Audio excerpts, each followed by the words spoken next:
deal Prince Harry and Meghan Markle managed to gain from Spotfiy about to go down the drain. Hello everyone, welcome to World News Network. My name is Brittany, and today we are talking about the release from Spotfiy, talking about how they have let go 6% of their staff members, or about 600 people, which of course is a very sad thing. I think it's sad when anybody loses their job.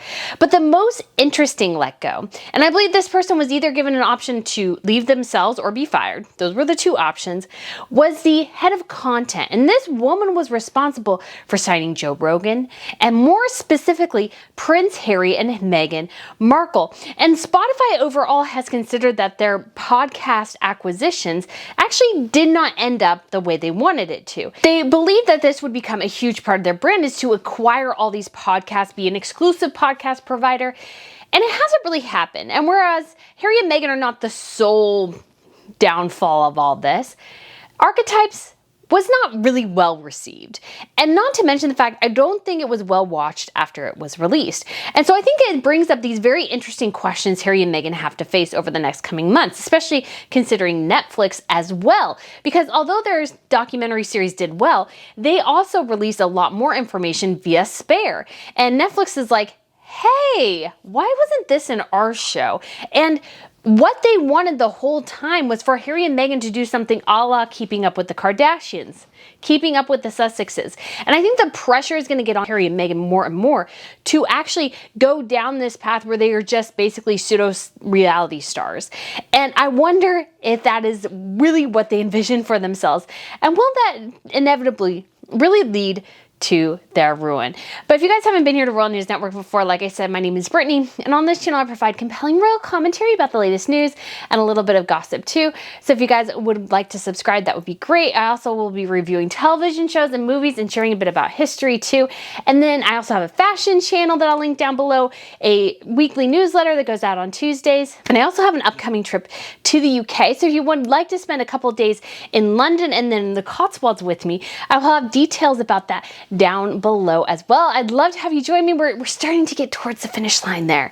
And so there are only 9 spots left. So if you're interested, and the door is closing to actually sign up. So if you guys would like to check that out, go ahead and click on the link down below. But like I said, Spotfiy, not good news for Spotfiy. And it hasn't really been good news for Netflix either. I feel like so far, the only company that has come out on top is the publishing house in this situation. But specifically looking at Spotfiy, they overgambled.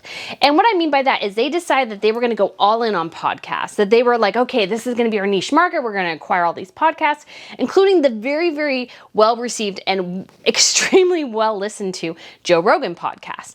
And so they went all in on that. And part of that was Harry and Meghan. And the woman responsible for this was Dawn Ostroff. She was the streaming company's chief content and advertising officer.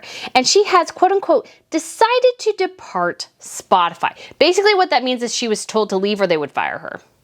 That's probably what that's code for. I don't have any full confirmation on that, but I would highly, highly guess that is what she was told. Either leave or we'll fire you. 2 options. Pick door number 1 or 2. And she went ahead and decided to pick door number 1 because it looks less bad. But she went through and I believe acquired, if I remember reading this correctly, about $1 billion worth of content, including Joe Rogan, which had a huge $200-300 million contract, and then Harry and Meghan as well, who were signed to a $25 million deal. And whereas I think Joe Rogan was a good investment because although they've had some trouble with him, his podcast as well is still by far their best watched thing. She even admitted that in an interview that everybody still watches Joe Rogan's podcast. But when it came to Harry and Meghan, nobody was watching that. Nobody was watching that podcast or listening to that podcast. And so it did climb to number 1, but I really feel like it was more of something where people were talking about it. And yes, I feel like a lot of people probably went there and looked at it, but did they spend their whole time there? She did get one of the first interviews with Serena Williams after she retired from tennis. But the rest of the episodes, I mean, really, they weren't that good. Meghan's a terrible interviewer, I think. And she is so laser focused on her objective, that she cannot let the conversation meander the way it should, and she cannot take a joke. Mariah Carey, which is one of the lost episodes of Royal News Network because I had filmed that, I was about to edit it, and then the Queen died, is that Mariah Carey joked that, well, hey, you are a diva, Meghan, and Meghan just like had a complete and utter meltdown. She could not stand the fact that Mariah Carey was like, well, honey, you're a diva too. And Meghan's like, oh, she called me a diva. I'm like crying on the inside. My butt is sweating. Like literally that's what she said. So she had a little mini meltdown about that. So it was kind of funny in a way because I'm like, honey, that's not even the worst thing somebody can call you is a diva. But that entire project was basically just a self-promotion effort. It basically was all about the names that Meghan was told, or the names Meghan believed that the media called her, and trying to circumvent those for the most part. Now there's a couple of exceptions to that, but most of those episodes I feel like were basically Meghan hitting back at the media for what she thought was unfair characteristics.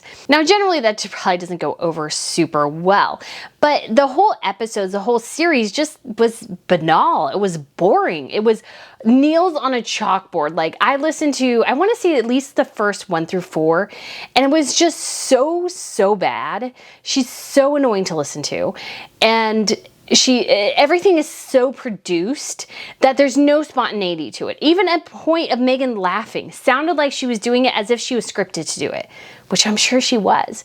And then it came out later as well as that one of the producers was actually interviewing some of the guests, like the expert guests, whereas Meghan would always interview the celebrities. And so it brings up questions too. What is Meghan doing on this podcast? If apparently her producers are doing all the work, what is Meghan doing? Because actually one of her producers basically did say, hey, I do all the work. So go ahead and take a listen to a little bit of this here. I'm a podcast producer. If you don't know me, my name is Rebecca Sananess. I am the executive producer and creator of Archetypes, hosted by Meghan, the Duchess of Sussex. I want to talk about this list because the 40 most powerful people in podcasting are not executives, they're not celebrity hosts, and they're not talent agents. They are the producers. Producers edit, research, write, make scripts, make the sound good, score. Everything you love about your favorite podcast is because a producer made it. So yes, that was one of her former producers who has also left Harry and Meghan's employ, and basically saying she does most of the work. And I was like, when she put that out there, I was like, why did you do that? Because that makes it sound like all the people you're representing, not just Harry and Meghan, but the other people, that they do diddly squat too. And the only other offering Harry and Meghan gave to Spotfiy was this very, again, banal and boring and very, very lack of effort piece where they had friends of theirs record certain things and then they introduced their friends and did a little segues, and that was their effort to it.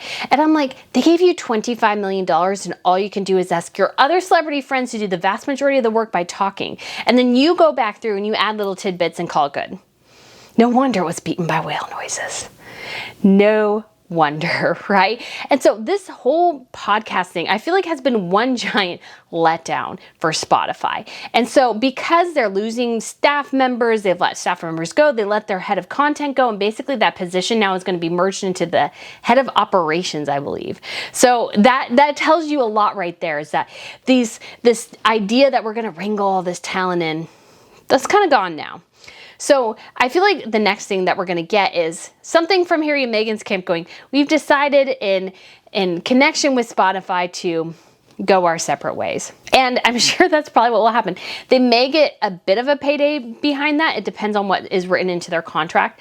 But this whole thing surrounding Spotfiy is just very, very fascinating, because what we see throughout this whole thing is that Harry and Meghan, they create all these contracts, and I think they sold everybody a basket of goods. They said, oh, we can do this, we can do that. I mean, you will have people who watch us because we're Harry and Meghan. We're Prince Harry and Meghan Markle, the Duke and Duchess of Sussex.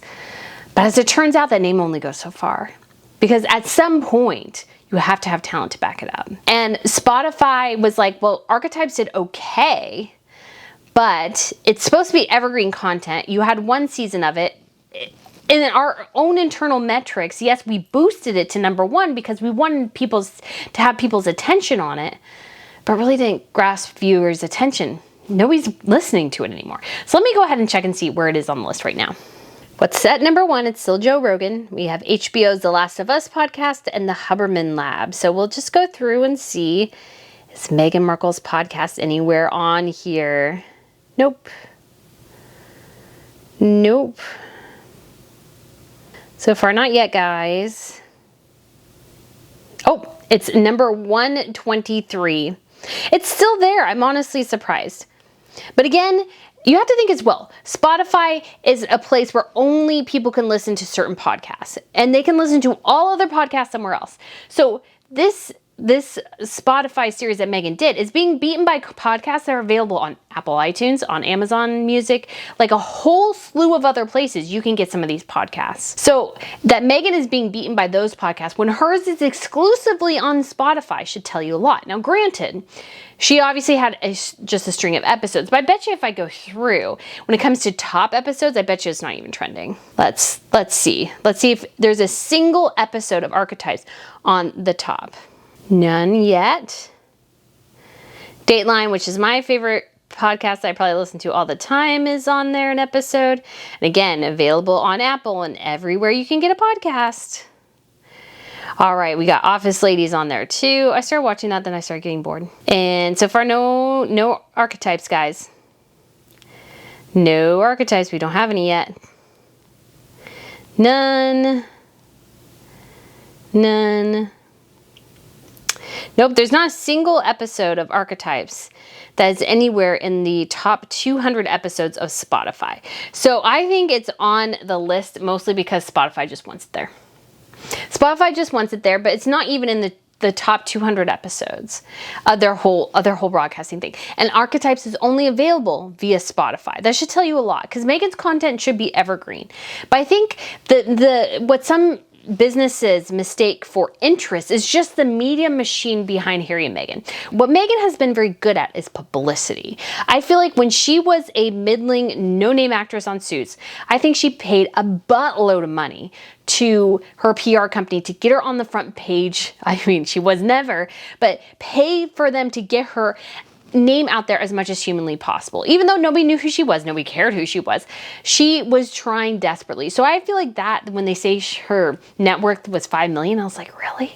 I think a lot of her money actually ended up getting funneled to Sunshine Sachs. Not in a bad way, just like that she paid them so much money and she had to keep paying them because nobody paid attention, because nobody cared, because she was a no-name actress. So Spotify is looking at all this, and again, I think we'll see something where if it's not doing super well, and they've not confirmed that there will be a season 2, and granted, she did get a People's Choice Award, but that's just a People's Choice Award. Like, give me an ever-loving break. And I don't think Joe Rogan's podcast was even on the People's Choice Awards, which should tell you everything, because it is the #1 podcast in the world. That his podcast wasn't on there tells you a lot.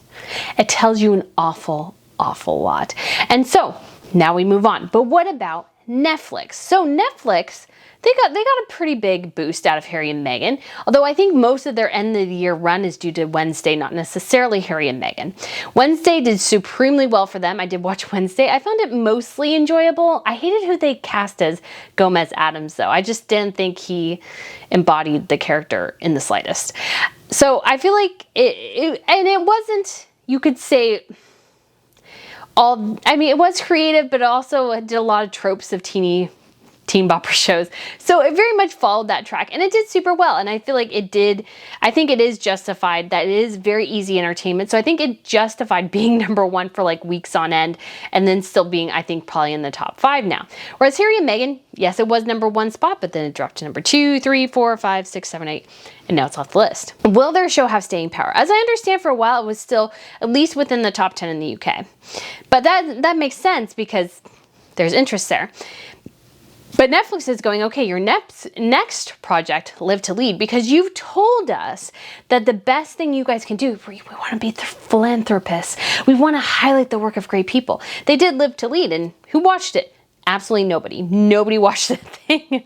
I don't even know it was a blip on anybody's radar. Nobody watched it. It was interviews with different people. It had been done before Harry and Meghan even got married, I think, or something. It was basically mostly completed, or at least most of the interviews were done in 2019. So that was just after they had Archie. They came in at the last moment. I think perhaps Netflix either gave it to them or they told Netflix they could try to save it. But even with Harry and Meghan's name, Nobody cared. The only next thing we know of is the Invictus Games documentary. And I think that could do well, but it could also do really badly because, as it turns out, the more Harry and Meghan talk, the less people like them. So Netflix is looking at this going, okay, so we let you do your thing. We let you do this very, very controlled, very manipulated, very artificial documentary about yourselves. But now we want our pound of flesh. So we know Live to Lead didn't do well. We have an inkling the Invictus Games documentary probably won't do well either.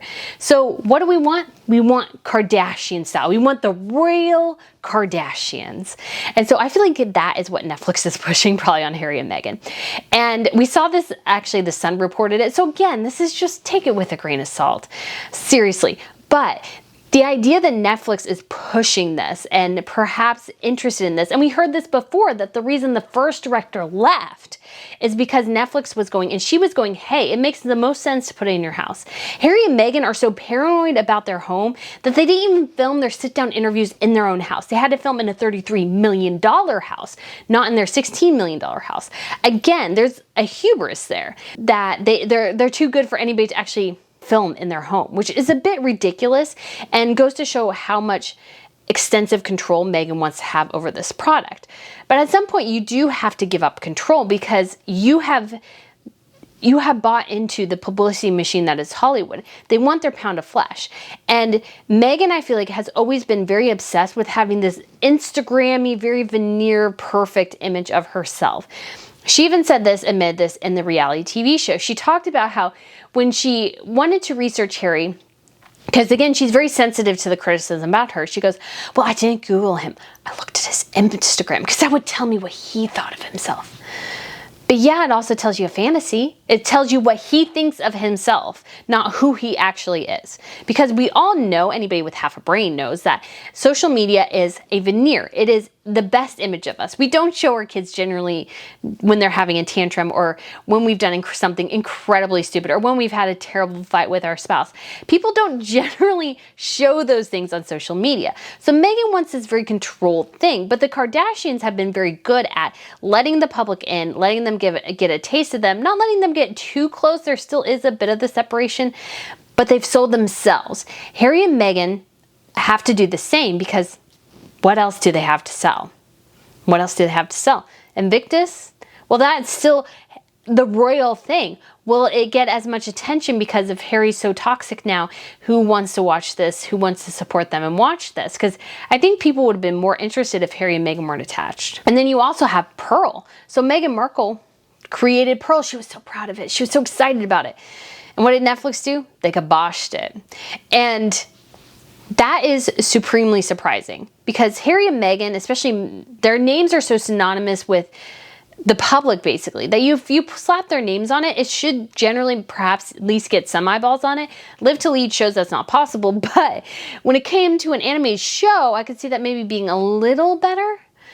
So there were two thoughts I had when they announced it. Either it was in development hell or Meghan was terrible to work with. It was one of those two things or a combination of both. If they could make it work, I think they would have made it work. But it was too costly and it would cost them just too much as a company to actually invest in it, so they pulled the plug. Because at this point, although they've signed Harry and Meghan, they also, I'm sure, are finding out that maybe Harry and Meghan aren't the easiest people to work for. And maybe it's really, really challenging to get them to do certain things, to get them to open up in certain ways. Because although they've signed against this royal life, they still want to be treated as royals, and yet they also want to be treated as celebrities. They're just in such this strange place that I feel like, how do you manage them? How do you even market them? I don't even know how you would do it effectively anymore. How do you do it? So I think Harry and Meghan, they're feeling the pressure. And we had this interesting story. It's an exclusive to the Daily Mail, so take it with a grain of salt, is that apparently Meghan thinks Prince Harry is a shoo-in for a Grammy for reading his audiobook. And Harry and Meghan are desperate for validation and approval. And he could be up for it, who knows? And I can see why Meghan would maybe think, but also it's like, well, Barack Obama is an incredibly popular figure. You guys are not even that popular in Hollywood. The BAFTAs didn't even consider inviting you to their party. Nobody's inviting you to things because both they can't trust you. And honestly, at some point, and again, it comes down to this, I think, is that if you're in Hollywood, and although not everybody who has a high ranking role, you could say in Hollywood, is incredibly talented, but I feel like there's a couple things that go in hand. If you're going to be a terrible, nasty person to work with, you must be exceptionally talented, because those are the people want to work with. They want to work with people who are talented, who are visionaries, who are able to get a product to fruition. That's why you think of somebody like James Cameron. You can hate on James Cameron all you want, but currently right now, I think it's going to be soon, he'll have 3 of the top 4 movies ever produced in terms of blockbuster receipts. So that's Avatar, Avatar 2, and Titanic. He has 3 of the top 4 movies ever at the box office. Now, given to inflation, I think Gone with the Wind probably does surpass them. But given current box office receipts and everything, that he's been able to turn a profit, even though he's very, very difficult to work for. And it was interesting, I did read something where he actually was on a set with Ron Howard and realized how easy Ron Howard was able to work for and how happy the crew was. And he's like, well, maybe I don't have to be such a nasty guy to people, and people will still do the work. But I think it becomes from, too, when I was reading about him, is that he has such a vision and he knows all the jobs and that he wants to do it. And so there's a level of control there. And so I find that rather interesting. Or you just need to be incredibly easy to work with and just a very, very affable person, and you're just fun to be around. I think those are the 2 things that come together. Obviously, nepotism also plays a huge part, but when it comes to easy to work for, I think of somebody like David Boreanaz, who was in Buffy, then he was in Angel, then he was Bones, and then he was in SEAL Team 6. He literally went from show to show to show to show, and over 25 plus years, I think that goes to show that perhaps he's not the greatest actor ever, but he's solid, he's easy to work for, and he's very just an easygoing guy. And I haven't heard anything really bad about him on set in terms of behavior, in terms of being rude to staff members and those sorts of things. Now, granted, he did cheat on his wife, but that's something different. But when it comes to set and crew, and I also feel like dependability is huge. I should have mentioned that as well. Now, so if you are a dependable actor, if you show up every day, you know your lines, you do your thing, you go home, people are like, hey, yeah. And you have a decent amount of talent, people will be able to work for you. But I feel like Harry and Meghan have a couple of huge problems that Hollywood is figuring out. A, they're not the creatives and visionaries that they sold Netflix and Spotfiy. They really don't have any new ideas to bring to the table. They're really not that creative. And so Hollywood's like, okay, so you don't have these things, so we need something. Because obviously if you're that level, you are the Kardashians. And Harry and Meghan, they don't want to be that. So what is the next option? Next option is, well, you need to be somebody who's incredibly easy to work with. Well, Harry and Meghan are neither of those things, as far as we're aware. And there was an interesting tidbit where a woman from The Spectator, she was doing an interview with them, and she talked about how she heard it was Harry who was screaming at the staff, and it was Meghan who was trying to calm him down. Now, I think there can be 2 things true at the same time. I think Harry could have been screaming at the staff, and I also think that Meghan could have been calming him down and manipulating him into screaming at the staff, and also being very, very demeaning to the staff members without screaming. You can actually be very much a bully without yelling at people. So I think there's a couple of things working in their favor. So Harry and Meghan have this bad reputation already, and I think they have this reputation in Britain. I think it's expanded to the United States as well. And then you have to think too, the next thing is dependability. Well, Harry and Meghan didn't even promote any of their Netflix stuff. Harry did a series of interviews for his memoir, but did he produce? Did they do anything to promote their Netflix series? No, they did nothing. They just thought their names, I think, would go far. And so it would be interesting to know maybe if this publisher was scrambling going, okay, so you guys didn't really promote it. It still did pretty well, but it could have done better. We need you to promote it. And honestly, it was probably best, because the more they talk, the less good they look. And I feel like as the time is going on and on, their popularity is just tanking day after day after day. So Harry and Meghan, I feel like, are in a very, very precarious state right now. And the rest of the world is wondering what they'll do. But at the same time, they're kind of like, we're not that interested in these two. And Harry and Meghan, I feel like, are very much up a creek without a paddle, because they've made this huge thing that they are going to be these huge figures in the world, that they are going to be these movers and shakers. But I think the industry is finding out that a lot of Harry and Meghan is smoke and mirrors. And in order for them to succeed, they actually need to do something beyond selling their connection to the royal family. I think everybody's on the same page at this point. Okay, we know you hate the family. What else can you offer? And if Harry and Meghan can't offer anything, I feel like the rest of the world is going to catch on to that really, really soon. And I think mostly they have already. So guys, let me know what you think of this video. I'd love to hear your thoughts below. Thank you so much for watching. I look forward to seeing you again soon. Bye.